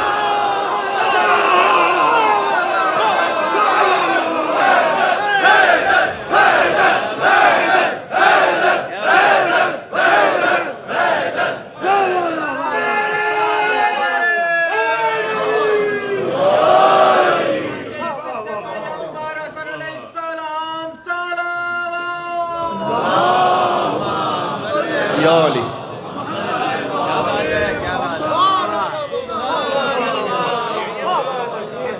اسی جنگ کے دوران مروان ایک طرف بھی تیر مار رہا تھا، دوسری طرف بھی تیر مار رہا تھا، اور طلحہ کو مارا ہے خود مروان نے، کیونکہ وہ خطرہ سمجھ رہا تھا اپنے فیوچر کے لیے جناب طلحہ کو، تو طلحہ کو قتل کیا خود مروان نے تیر مار کے۔ مجھ سے فقط یہ نہ کہو کہ خطا اجتہادی ہو گئی اور آپس کے معاملات تھے، بس 10,000 لوگ مارے گئے ہیں، ایک طرف ام المومنین ہے، ایک طرف امیر المومنین ہے۔ مجھ سے یہ نہ کہو کہ کارپٹ کے اندر ڈال دو بات ختم کرو، بس یہ نہیں ہو سکتا، فیصلہ کرنا پڑے گا، اور فیصلہ اس طرح سے بھی کرنا پڑے گا۔ دیکھیں بہت واضح سی بات ہے، جب ایک شخص نے آ کے خود مولا علی سے کہا اسی جنگ میں کہ مولا یہ سمجھ میں، اے علی سمجھ میں نہیں آ رہا، ایک طرف ایمکن، اس نے نام لیے پھر کہ ام المومنین ہے، پھر طلحہ ہے، زبیر ہے، کیا یہ سب باطل پر جمع ہو سکتے ہیں؟ یہ اتنی بڑی بڑی شخصیات ہیں، کیا یہ باطل پر ہیں؟ اور ایک طرف آپ ہیں، آپ کا بھی بڑا مقام ہے، تو یہ کیسے ہے کہ آپس میں کون حق کون باطل میری سمجھ میں نہیں آ رہا۔ اور اس وقت علی ابن ابی طالب نے وہ جملہ کہا کہ جو کلام عرب میں سنہری حروف سے لکھے جانے کے قابل ہے، بعض لوگ کہتے ہیں کہ اس سے بڑھ کر کلام عرب میں کوئی فصیح جملہ کہی نہیں گیا۔ مولا نے اس وقت اس کو دیکھ کے کہا کہ دیکھ، ان الحق والباطل لا یعرفان باقدار الرجال، اعرف الحق تعرف اعلی، احرف الباطل تعرف اہلا۔ اے شخص، ان الحق والباطل لا یعرفان باقدار الرجال، حق اور باطل کا فیصلہ حق اور باطل کا فیصلہ لوگوں کی قدر پہ نہ کیا کر. یعنی کیا؟ یعنی یہ کہ افراد کی کسوٹی پر حق اور باطل کا فیصلہ نہ کر، حق اور باطل کی کسوٹی پر افراد کا فیصلہ کر. یہ بات سمجھ میں آئی؟ یعنی یہ نہ کہہ کہ اتنا بڑا انسان ہے تو یقیناً حق پر ہوگا، نہیں. افراد کی کسوٹی پر حق و باطل کو نہ دیکھ. حق اور باطل، اعرف الحق، پہلے حق کو پہچان، تعرف اہلا، تو اہل حق خود سمجھ میں آئیں گے. پہلے باطل کو پہچان تو اہل باطل خود سمجھ میں آئیں گے. یہ نہ کہہ کہ اتنی بڑی بڑی شخصیتیں کیسے باطل پر ہیں اور کیسے حق پر ہیں. بات واضح ہو رہی ہے؟ یہ اصول تاریخ میں ہر ایک کے لیے ٹھیک ہے کہ کبھی بھی کسی شخصیت کو دیکھ کر فقط حق باطل کو فیصلہ نہ کر لیں، سوائے خود علی ابن ابی طالب کے. جہاں علی کی ہستی نظر آ جائے تو کیونکہ سند رسول موجود ہے کہ علی ہمیشہ حق کے ساتھ ہے، تو وہاں فیصلہ کر لیں کہ علی کو دیکھ کے سمجھ جائیں کہ یہاں حق ہوگا. صحیح ہے؟ تو یہ جب واقعہ ہو چکا، پھر بھی ابھی زبیر باقی تھے اور کچھ لوگ باقی تھے، مروان، پھر حضرت عائشہ جو وہ اونٹنی پر تھیں. تو مولا کائنات نے کہا کہ جب تک یہ اونٹنی اس طرح سے باقی ہے، میں تاریخ سے پڑھ رہا ہوں، کبھی بھی لوگوں کے ذہن میں جو ڈاؤٹ ہے، یہ فتنہ، یہ ختم نہیں ہوگا. لہذا مالک اشتر سے کہا کہ جاؤ اونٹنی کے پیروں کو کاٹ دو، اور اپنے خاص صحابی کو اور بھیجا کہ جب ام المومنین زمین پر آئیں تو سہارا تم دینا. کیا کہنا کریم ابن کریم علی ابن ابی طالب. سبحان اللہ، سبحان اللہ. اور مالک اشتر جب آگے بڑھے اور اونٹنی کے پیروں کو کاٹا، اور جب وہ جو محمل تھی وہ نیچے گری، تو ایک شخص نے سنبھالا ام المومنین کو، اور جیسے سنبھالا تو انہوں نے کہا کہ میں رسول اللہ کی زوجہ ہوں، مجھے اس طرح سے ہاتھ نہ لگاؤ. اور چہرے سے جب نقاب کو انہوں نے الٹا تو محمد ابن ابی بکر ان کے اپنے بھائی تھے. علی ابن ابی طالب جانتے تھے کہ میرے لشکر میں کون ہے کہ جو ان کا محرم ہے.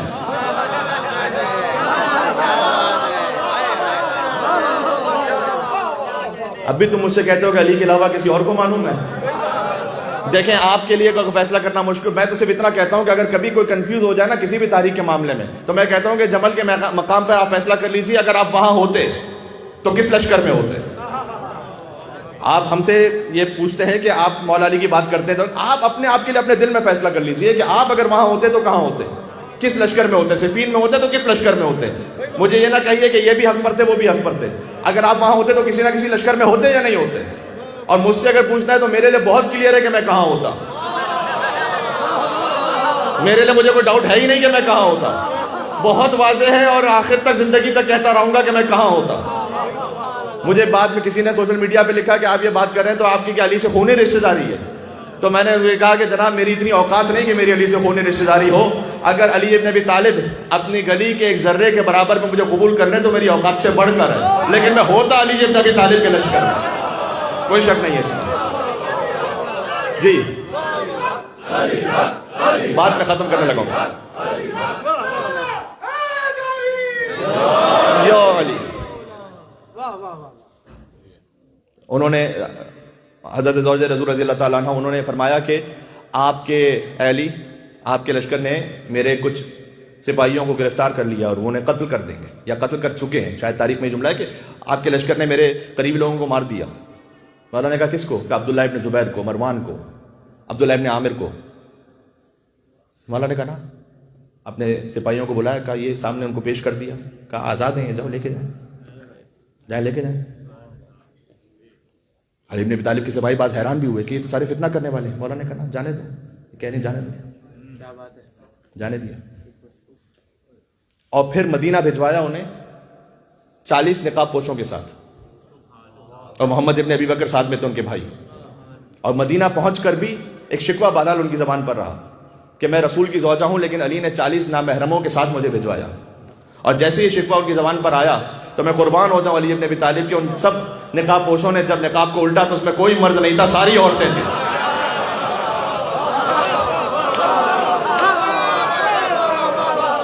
یہ ہے علی، یہ ہے علی.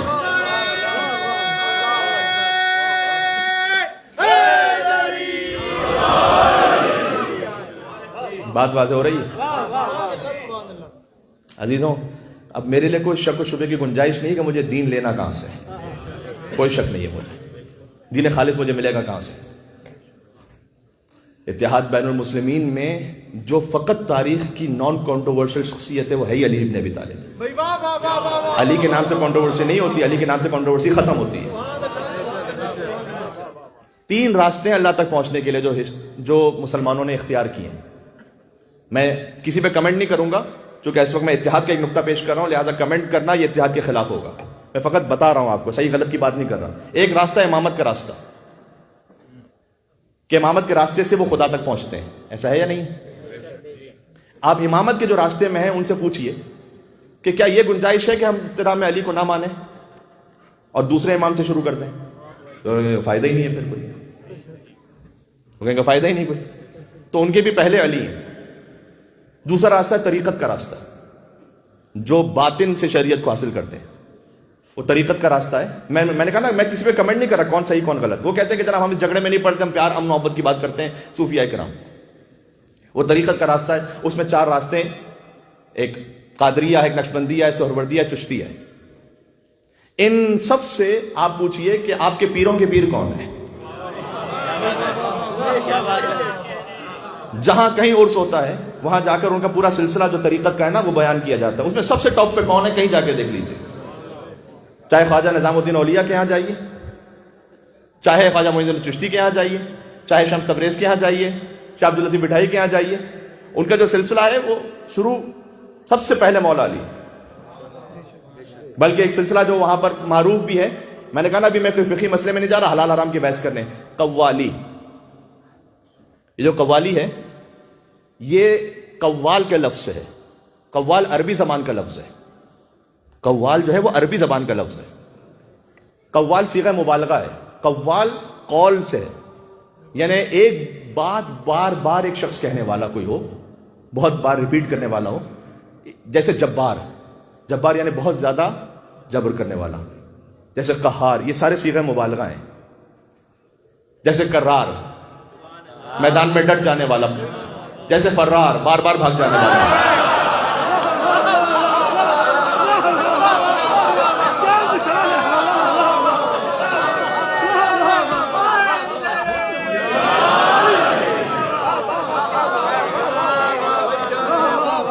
ویسے ہی قوال, بار بار ایک قول دہرانے والا.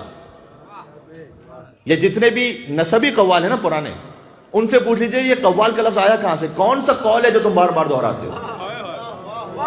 تو کہیں گے قول نبی ہے جو بار بار دہراتے ہیں. قول نبی تو بے شمار ہزاروں ہیں, کون سا قول نبی بار بار دہراتے ہو. وہ کہیں گے من کنت مولا فہذا علی مولا, من کنت مولا فہذا علی مولا, من کنت مولا فہذا علی مولا. بعد میں اب میں اس بات کی گزارش کر دوں کہ بعد میں پھر اس میں بعض دفعہ حرام میوزک بھی شامل ہو گیا, کچھ ساز ایسے شامل ہو گئے جو ناجائز ہیں, وہ جائز نہیں ہے. میں کہہ رہا ہوں کہ بعد میں اس کی شکل بدل گئی, لیکن اصل میں جہاں سے یہ شروع ہوا تھا وہ مولا علی کے ذکر سے شروع ہوا تھا. آج اس بات کو رہتے ہوئے کوئی یہ نہ سمجھے کہ ساری قوالیاں مولانا نے حلال کر دی. بہت ساری اس میں حرام جائز نہیں ہے اس وقت کی کیفیت میں, لیکن جو شروع ہوا تھا سلسلہ وہ وہاں سے شروع ہوا تھا. تو ایک ہے امامت کا راستہ, ان کے پہلے علی ہیں. طریقت کا راستہ, ان کے پہلے علی ہیں. تیسرا ہے خلافت کا راستہ, ان کے چوتھے علی ہیں. آپ ان سے پوچھ لیجئے کہ کیا ہم 3 خلفاء کو مانیں اور چوتھے کو نہ مانیں تو کافی ہے؟ وہ بھی کہیں گے نہ یہ نہیں ہو سکتا, آپ نے 4 خلفاء کو ماننا ہے. تو عرض یہ کرنے لگا ہوں کہ 3 ہی راستے ہیں, امامت کا, طریقت کا اور خلافت کا. امامت اور طریقت میں مطلع علی ہے, خلافت میں مقتع علی ہے.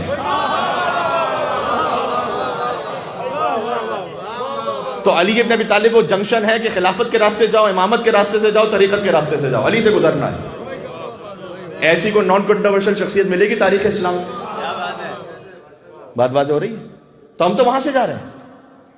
تو عزیزان گرامی, جتنا ہو سکتا تھا اور جس رفتار سے ہو سکتا تھا میں نے کوشش کی کہ پہنچا دوں بات کو.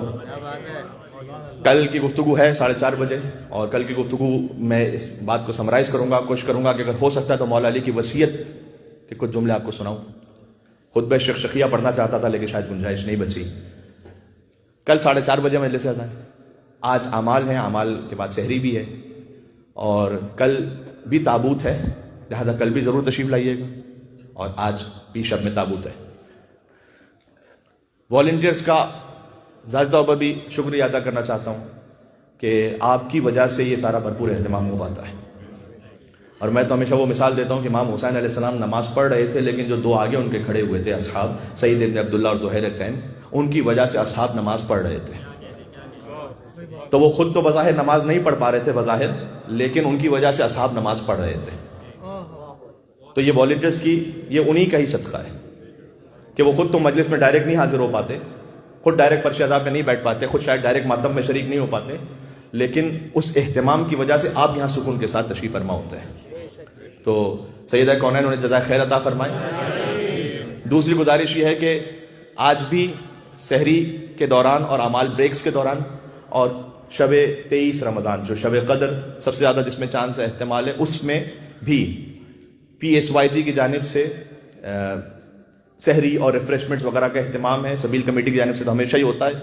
اور میں PSYG کا ذکر خاص اس لیے کر رہا ہوں کہ ماشاءاللہ گزشتہ چند مہینوں میں کافی زیادہ امپرومنٹس کر کے انہوں نے اپنے آپ کو بہتر بنانے کی کوشش کی ہے. یعنی پنجتن سوسائٹی یوتھ گروپ، تو آپ کے بچوں میں سے وہ کہ جو 12 سال سے لے کر 22-23 سال تک کے ہیں، بڑی کریٹیکل ایج ہوتی ہے اور بالکل یہ نفس پرستی کی شیطان اپنے طرف کھینچ رہا ہوتا ہے. تو میں آپ سے گزارش کروں گا کہ یقیناً ان کے پروگرامز میں جو فورٹ نائٹلی ہوتے ہیں آپ شریک ہو، اپنے بچوں کو لے کر آئیں. بڑے فن ایکٹیویٹیز بھی ہوتی ہیں، ریلیجس ایکٹیویٹیز بھی ہوتی ہیں، اور اگر ان ایکٹیویٹیز کا کوئی اور فائدہ نہ ہو سکے، کم سے کم اتنا ہی ضرور ہو جائے کہ دوستیاں آپس میں بن جائیں مومنوں کے درمیان، تو یہی فائدہ بہت ہے. بات واضح ہو رہی ہے. مجھے ایک صاحب نے بہت اچھی بات کی مجلس سے پہلے کہ میں نے اپنے بچے کو یہ سکھلایا کہ بیٹا جو اللہ اور رسول کا نہیں ہے وہ تمہارا کبھی نہیں ہو سکتا. تو اگر کوئی تم سے سلام کرے، وہ اللہ اور رسول کو نہیں مانتا، وہ مولا کو نہیں مانتا، سلام کرے، دعا کرے تمہارے ساتھ، یعنی گفتگو کرے، تو اس کے ساتھ تم سلام دعا کر لو، اس کے ساتھ کبھی گفٹ ایکسچینج کرنا پڑ جائے کر لو، لیکن دوستی اس سے نہ کرو. دوستی علی کے چاہنے والے سے کرو. یہ آپ نے اگر اچھی طرح سے بچے کے دماغ میں بٹھلا دیا نا، تو پھر آپ نے بس یہ ایک اصول اس کو دے دیجیے. اس کے بعد اسے کہیے کہ بیٹا آپ نے برتھ ڈے میں جانا ہے، آپ نے ریسٹورنٹ جانا ہے، آپ نے کہیں اور جم پہ جانا ہے، یوتھ ہے، ظاہر ہو جائے گا، لیکن تم جاؤ اس کے ساتھ جو مولا علی کا چاہنے والا ہے. یعنی اس سے بڑھ کے ایک اور مثال میں دے دوں کہ جاؤ اس کے ساتھ. ایک صاحب نے مجھے اور کہا تھا کہ بیٹا مجھے تم ان دوستوں کے ساتھ نظر آؤ جو مجھے سینٹر میں نظر آتے ہیں. یہ اصول دے دیجیے. جو PSV سینٹر میں مجھے نظر آتے ہیں، تم ان کے ساتھ جہاں جانا جاؤ، مجھے کوئی مسئلہ نہیں. تو یہ ان کی بڑی اچھی کاوشیں ہیں، اور مجھے یوتھ بہت بڑی تعداد میں ان 3 مجلسوں میں نظر بھی آئے. اور میں ان سے بھی گزارش اور ریکویسٹ کروں گا، مؤدبانہ ریکویسٹ کروں گا کہ کچھ تھوڑا سا فیڈ بیک بھی لیا گیا ہمارے جوانوں کی طرف سے کہ بھائی وہ اتنا ریگولر کیوں نہیں آتے. تو میری ایکسپیکٹیشن یہ تھی کہ مولانا کی اسپیڈ بہت تیز ہے، یا زبان ایسی ہے، یا اردو ایسی بول رہے ہوتے ہیں کہ ہمیں سمجھ میں نہیں آتا.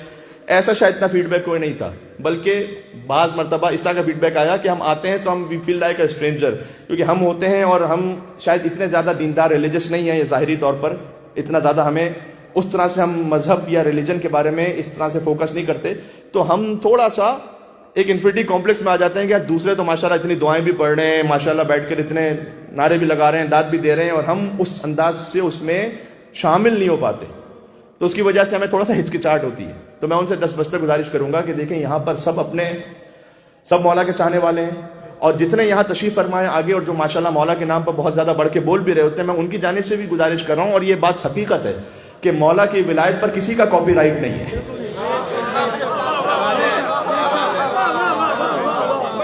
کوئی یہ نہیں کہہ سکتا کہ میں زیادہ مولائی ہوں تو کوئی کم مولائی ہے. ہو سکتا ہے کہ کوئی واہ واہ کہہ کر اور داد دے کر اپنی ولایت کا اظہار کر رہا ہو، کوئی کو اور کمیونٹی میں خدمت کر کے اپنی ولایت مولا علی علیہ السلام کے لیے جو اس کا اظہار کر رہا ہو، کوئی دسترخوان بچھا کر اظہار کر رہا ہو، کوئی چائے بنا کر اظہار کر رہا ہو، کوئی ماتم کر کے کر رہا ہو، کوئی مدرسے میں والنٹری کر کے کر رہا ہو. تو سبھی مولائی ہیں.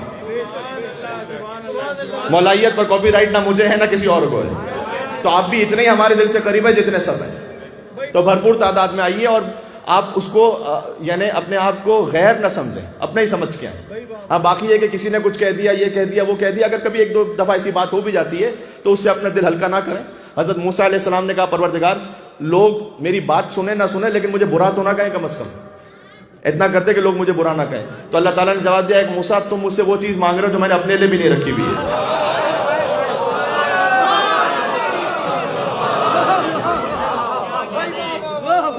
لوگ تو مجھے بھی برا کہتے ہیں، تو تم مجھ سے وہ چیز مانگ رہے ہو جو میں نے اپنے لیے بھی نہیں رکھی ہوئی. تو اگر کوئی آپ سے ادھر ادھر کچھ کہہ دیتا ہے تو آپ دل پر نہ لیں، آئیں ہمت سے، آئیں حوصلے سے، آئیں.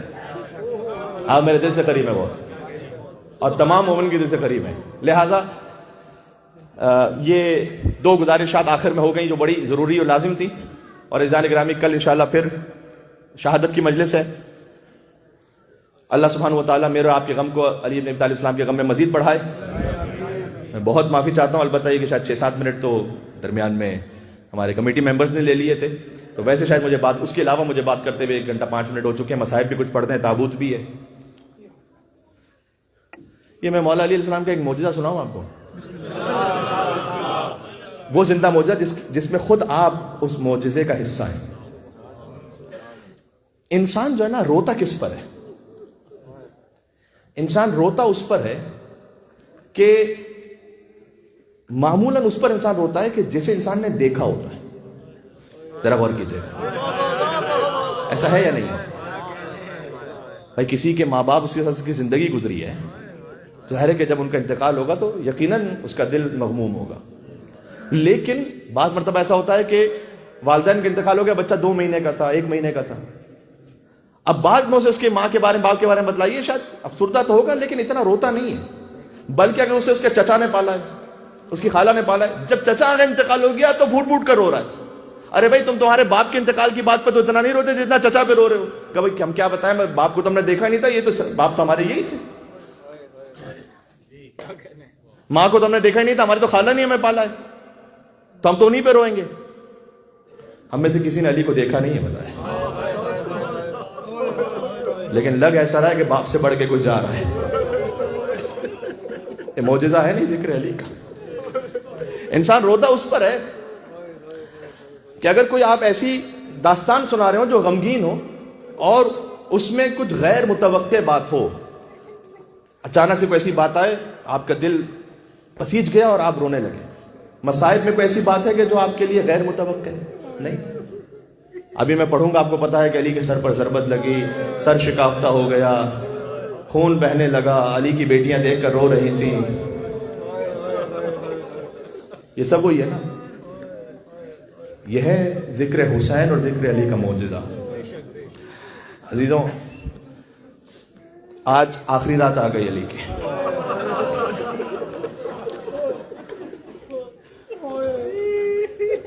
میں نے کہا کہ جب طبیب نے یہ کہا تھا کہ کچھ دودھ پلایا جائے تو افاقہ ہوگا، تو کوفہ کے چھوٹے چھوٹے یتیم بچے دودھ کا جام لیے کھڑے تھے کہ آج ہم اپنے حصے کا دودھ لے کر علی کے پاس آئے. لیکن جیسے جیسے رات گزرتی گئی وہ علی ابن ابی طالب کے لیے بہت سخت تھی. کل ایک وصیت سنائی تھی کہ تمام اولادوں کا ہاتھ حسن کے ہاتھ میں دیا، عباس کا ہاتھ حسین کے ہاتھ میں دیا. اس میں ایک جملہ رہ گیا تھا. عباس کا ہاتھ حسین کے ہاتھ میں دے کر کہا، اے حسین بتلاؤ یہ کون ہے؟ کہ میرا بھائی ہے. عباس سے کہا یہ کون ہے؟ کہ میرا مولا ہے. بس زندگی گزر گئی عباس کی، مولا ہی کہتے رہے، آقا ہی کہتے رہے. یہ اس وقت کیفیت کھلی کہ جب عباس کربلا میں فرات کے قریب تڑپ رہا تھا، عباس کا لاشا، حسین پہنچے تو یہ پہلی مرتبہ تھا کہ حسین پہنچے اور عباس احترام میں کھڑے نہ ہو پائے. تو مقتل مکرم میں کہ جیسے عباس اپنے کٹے ہوئے بازوؤں کو گھسیٹ گھسیٹ کر چاہتے تھے کہ میں احترام میں حسین پہ اٹھوں، لیکن حسین نے خود عباس کا سر لے کر گود میں لیا اور کہا عباس زندگی گزر گئی، تم نے مولا کہا، آقا کہا، ایک مرتبہ بھائی کہہ کر پکارو عباس. عزیزوں، آج علی کے گھر میں قیامت کی رات ہے. جنازوں کی رونق تو بیٹیوں کے ساتھ ہی ہوتی ہے. تو وہ جو بی بی زینب سے وصیت کی وہ تو سناتا ہوں، لیکن ایک مرتبہ پھر حسین کو بلایا. حسین کو قریب بلا کر کچھ ایسا کہا. دیکھو مجھے ہو سکتا ہے کہ میں زیادہ طولانی مسائل پر انشاءاللہ اعمال کے دوران بھی مسائل پڑھوں گا، وہاں پر انشاءاللہ کچھ پورا کر لیں گے، لیکن یہاں پر جو حق ہے کہ سیدہ کونین راضی ہو جائیں انشاءاللہ. میں اگر چشم تصور سے سوچوں تو علی بار بار ذکر بھی کرتے ہوں گے زہرا کی ٹوٹی ہوئی پسلیوں کا، بیٹیوں کے سامنے، اولاد کے سامنے. مجھے کسی مومن نے کہا کہ علی کی شہادت تو پڑھی جاتی ہے، علی کی غربت بھی ایک دفعہ اشارہ کر دیجیے گا. علی کی غربت یہ ہے کہ رات کے اندھیرے میں زہرا کو دفن کرنا پڑے. آپ اتنے مومنین تشریف فرمائیں، یہاں پر اتنے جنازے ہوئے ہیں، کیا کبھی بھی کوئی رات میں دفن کرنے گیا ہے رات کی تاریکی میں کسی مومن کو؟ نہیں، دن کے اجالے میں جا کے دفن کرتے ہیں نا. یہ زہرا کتنی غربت کے عالم میں گیا، علی کتنے غریب تھے کہ رات کی تاریکی میں دفن کیا. جنازہ دینے والا تھا علی، لیکن جنازہ لینے والا بھی کوئی نہیں تھا. تو قبر زہرا سے ہاتھ برآمد ہوئے تھے کہ اے علی میری امانت مجھے واپس کر دو. اور اس وقت علی نے کہا تھا کہ یا رسول اللہ لقد استرجعت الودیعہ، یہ امانت تو چھین لی گئی لیکن خود زہرا سے پوچھئے گا کہ کیا ہوا۔ حسین کو قریب بلایا اور حسین کو بھی ایک وصیت کی، غازی کو وصیت کی تھی نا، ایک حسین کو وصیت کی۔ حسین کو کیا وصیت کی؟ حسین سے بہنوں نے پوچھا، بھائیوں نے پوچھا، حسین زارو قطار روتے جاتے تھے لیکن بتلا نہیں پاتے تھے کہ کیا وصیت کی۔ کبھی ہوتا ہے کچھ آپ کہنا چاہتے ہیں لیکن حیا مانے آ جاتی ہے۔ آپ جانتے ہیں اتنا بڑا مجمع ہے، یا علی کہہ کر اگر کوئی رونے جیسی شکل بھی بنا لے تو حسین اسے قبول فرمائیں گے۔ یہ وصیت اس وقت کھلی کہ جب کربلا میں حسین رخصت آخر کے لیے آئے، کہا بہن ذرا شانوں سے ردا دو۔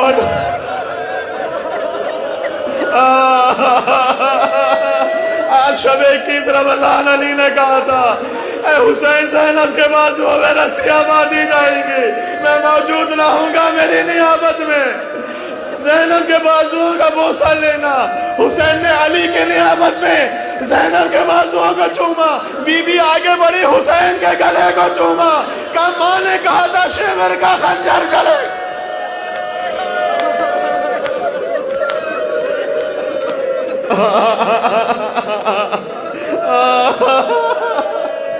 اور میں نے عرض کیا جنازے پر کتنے ہی بیٹے رو جائیں لیکن جو رونق ہوتی ہے وہ بیٹیوں سے ہوتی ہے، یہ جانتے ہو نا۔ تو جب بیٹیاں گریا کرتی ہیں، ایک مرتبہ زینب اور ام کلثوم لپٹ گئی، علی بن ابی طالب کا وقت آخر تھا، مجھے بار بار یاد آتا ہے ایک معصوم بچی جو باپ کے لاشے سے لپٹی تھی۔ یہاں کوفہ میں بھی زینب لپٹی تھی تو حسن نے جدا کیا، کلثوم کو حسین نے جدا کیا، وہاں سکینہ کو شیور نے جدا کیا۔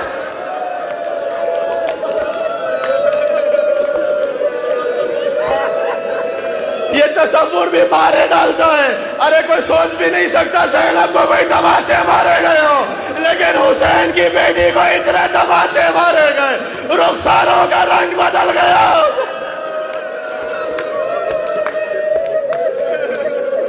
یا اللہ، نکلا ہے جنازہ کوئی اللہ کے گھر سے، افلاک میں ایک شور ہے ماتم کے اثر سے۔ غازی کو وصیت کی، اب باز ذرا زینب مستر سے خبردار، فریاد میں ہٹ جائے نہ چادر کہیں سے۔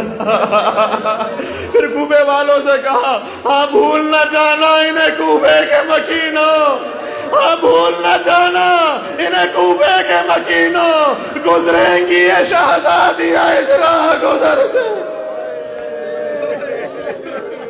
بی بی زینب سلام اللہ علیہ کو ایک وصیت کی اور فرمایا، اس لیے کہ مولا علی بی بی زینب کو میں نے علماء سے، جو بزرگ علماء سے سنا ہے، گھنٹوں اپنے صحن کے دالان میں چلایا کرتے تھے، بار بار چلایا کرتے تھے۔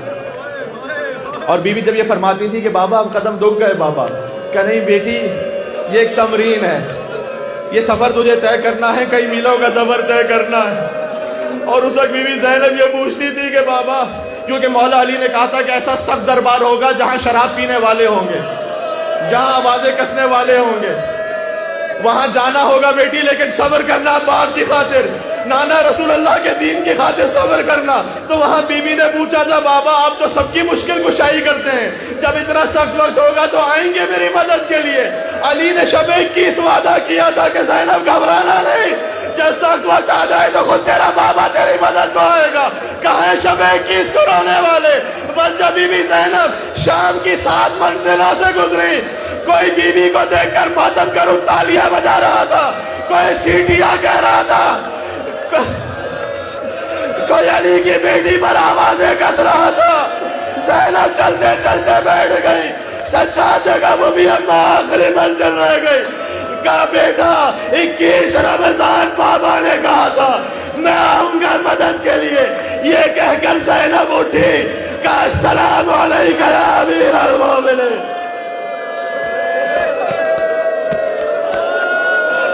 اللہ اکبر، ابھی رک جانا، مجھے تابوت کے لیے جملہ کہنا ہے۔ کیا قیامت کا سما ہے، خدا کسی غم میں نہ رلایا، شب قدر بھی ہے، خدا علی کے صدقے میں حاجات پوری کرے، نجف تک پہنچنے کی توفیق عطا کرے۔ اے پروردگار قیامت میں مجھے علی کی جوتیوں کا صدقہ عطا فرما دے۔ وقت آخر آ گیا، علی کی بیٹیاں لپٹی ہوئی ہیں، حسن اور حسین ساتھ میں ہیں، 14 برس کے غازی موجود ہیں۔ ایک مرتبہ علی نے کہا کہ بیٹا حسن، بیٹا حسین، بس گریے کو تھام لو، وہ دیکھو نانا رسول اللہ لینے آ گئے، وہ دیکھو تمہاری ماں فاطمہ الزہرا علی کو لینے آ گئی۔ ایک میں نے جملہ دیکھا ہے تاریخ میں کہ علی ابن ابی طالب کی سانسیں آہستہ آہستہ رکنے لگی، اب بس قریب تھا کہ علی دنیا قریب تھا کہ علی عزیزوں میں اس لیے میرے ہاتھ پیر وجود میرا کانپ رہا ہے۔ تو اگلا جملہ علی ابن ابی طالب نے کہا تمہاری نانی خدیجہ الکبریٰ مجھے لینے کے لیے آ گئی، اور علی نے کہا انا للہ و انا الیہ راجعون، علی دنیا سے رخصت ہو گئے۔ عزیزوں علی کا جنازہ تھا، غسل دیا حسن نے، کفن دیا حسین نے، لا یوم کا یوم کا یا ابا عبداللہ۔ کسی امام کا جنازہ 3 دن تک ایک اور کفن نہیں رہا سوائے علی کے بیٹے حسین کے لاشے کے۔ گھر کے اندر ہی غسل و کفن ہوا۔ علی ابن ابی طالب کو غسل و کفن کوئی آسان منزل ہے کیا؟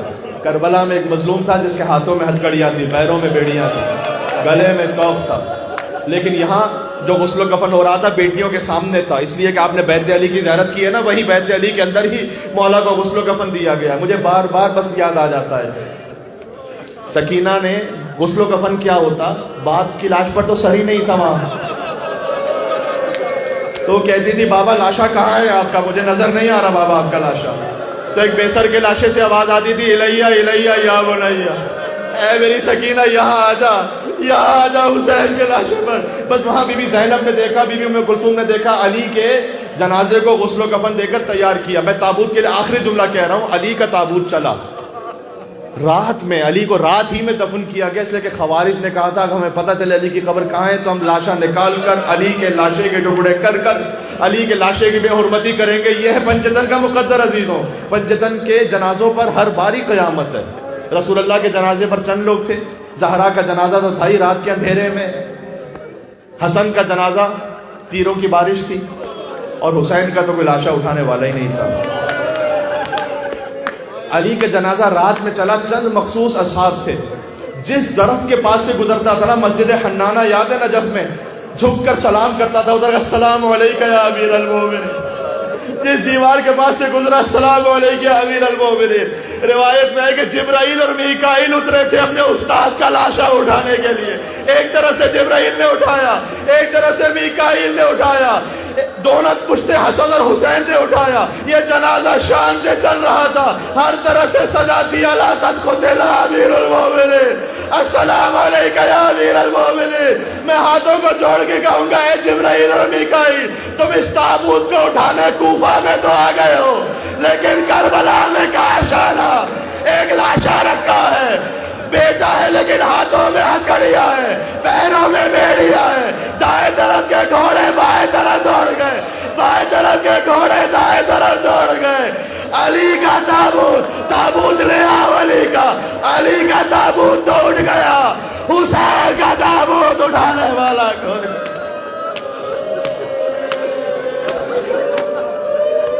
تابوت علی آ رہا ہے، وہ تابوت جو حسن و حسین نے اٹھایا، جس سے لپٹ کر بی بی زینب نے کہا بابا زینب یتیم ہو گئی۔ آج سوچنا، زینب کی یتیمی کا تابوت ہے، غازی کی یتیمی کا تابوت ہے۔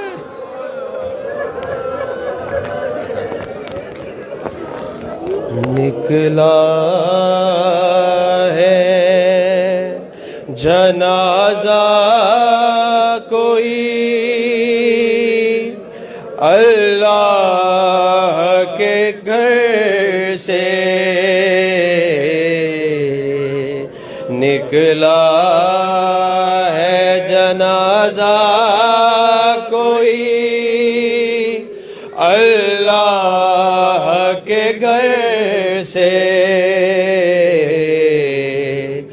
افلاک میں ایک شور ہے، ماتم کے اثر سے، نکلا ہے جنازہ کوئی اللہ کے گھر سے زینب سے یہ کہہ دو کہ وہ دل کھول کے روئے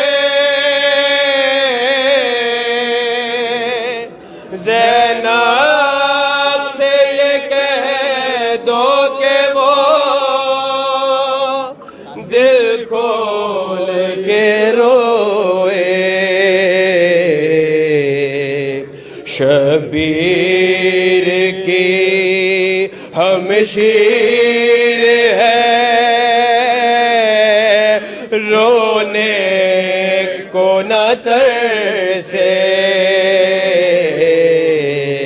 اور عباس ذرا زینب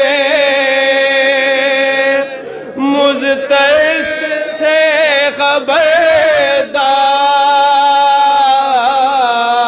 خبردار عباس ذرا زینب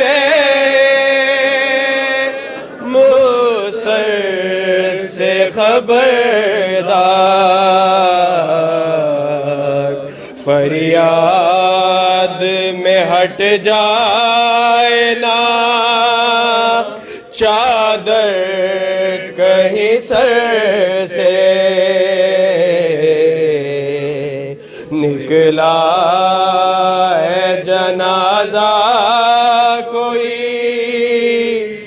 اللہ کے گھر سے اور افسوس کے مسجد میں نمازی گیا مارا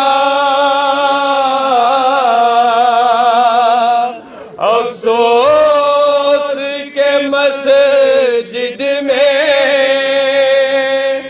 نمازی گیا مارا کچھ کم نہیں حشر قیامت کے اثر سے یا علی یا علی یا علی یا علی یا علی یا علی